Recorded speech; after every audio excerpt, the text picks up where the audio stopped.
Today I would like to talk about how can you increase your chance for finding a cybersecurity job on LinkedIn.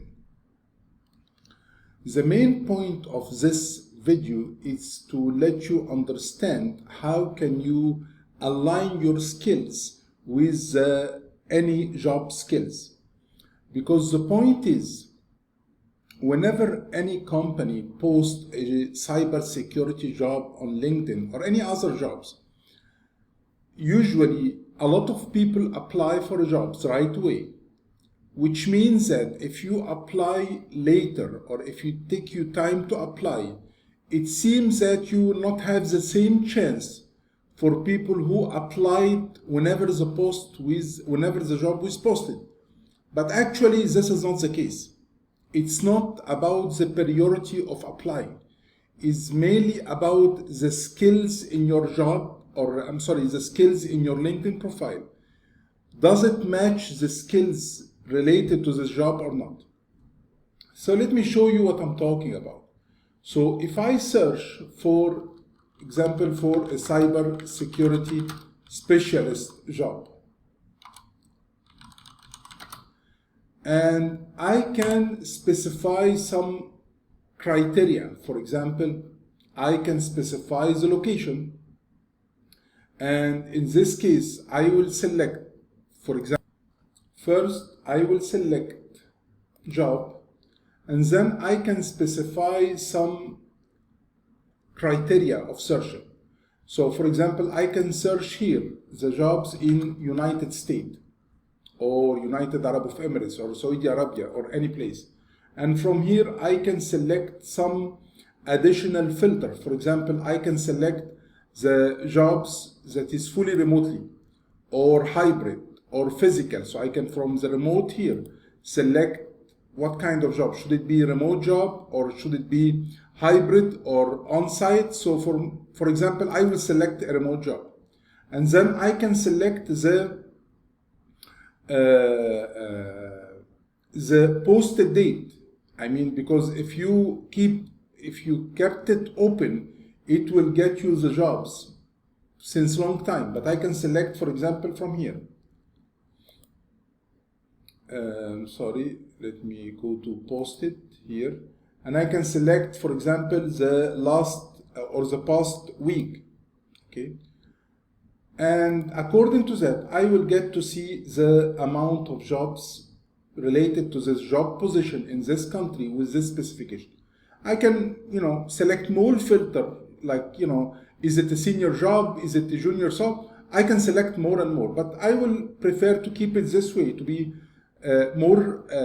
or having more options in the job.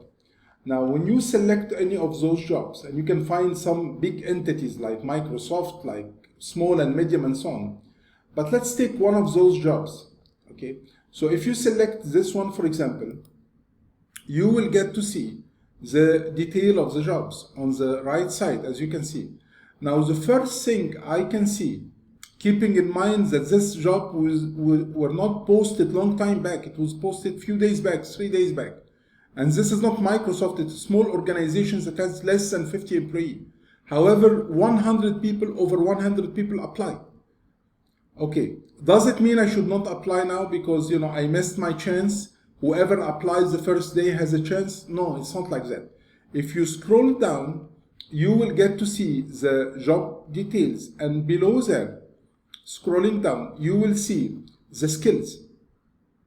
And as you can see, I only have one skills similar to this job, which means that if I apply for this one, my chance is very, very low. Let's take another job. Okay. So this one, and also, as you can see, more than 100 people applied in 3 days. But let's scroll down, and below you will see here how many skills are matching this job. So if I scroll down, I can see I have 8 skills matching this job. So maybe this one is more applicable. So if I apply, my chance is good because it's not about when I did apply. The LinkedIn filter will raise the people who got more skills aligned with the job higher, regardless when they applied. Okay. So we have 10 skills in this job, 8 skills from my CV that is posted on LinkedIn are similar to the job. So my chances are quite good. Now let's talk about the skills. I mean, I can see the skills and I can see exactly what are the skills matching, and it's fine. But the second question will be, does it mean that I need to add whatever skills I have in my mind, even if I don't have experience with?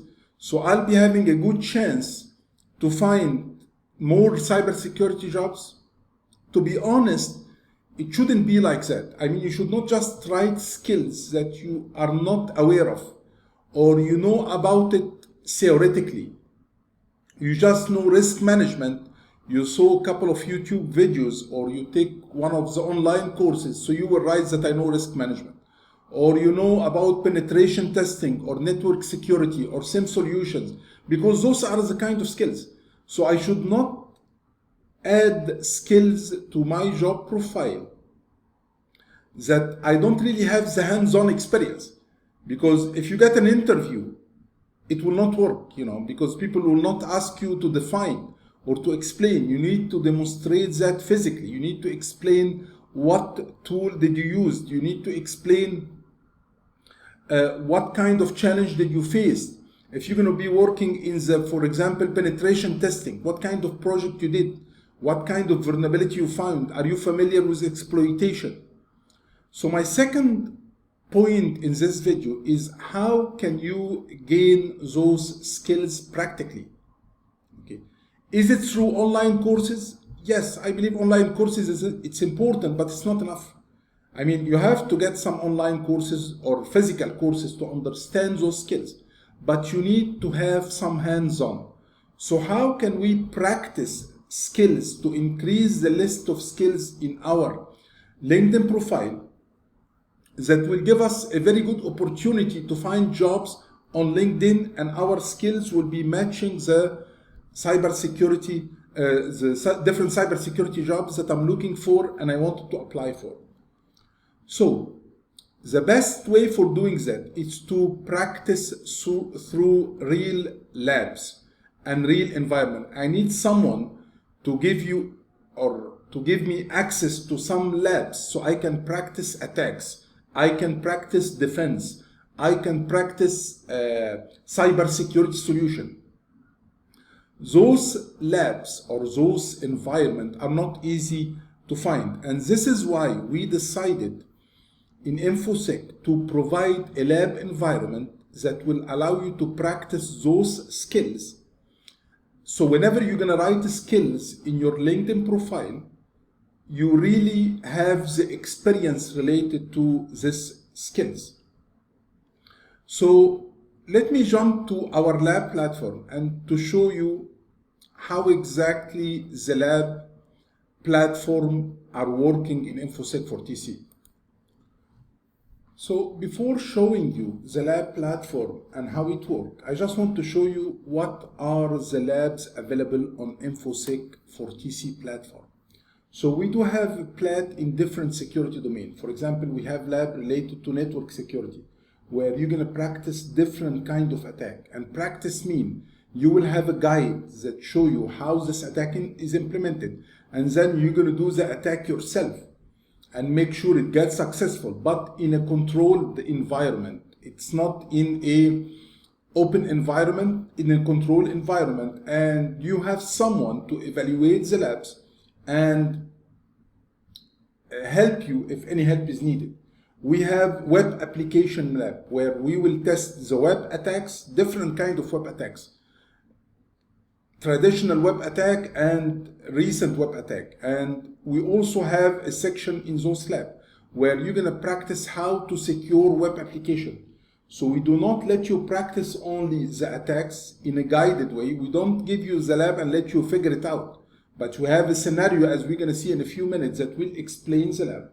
We have software security attacks. We have lab related to cryptography.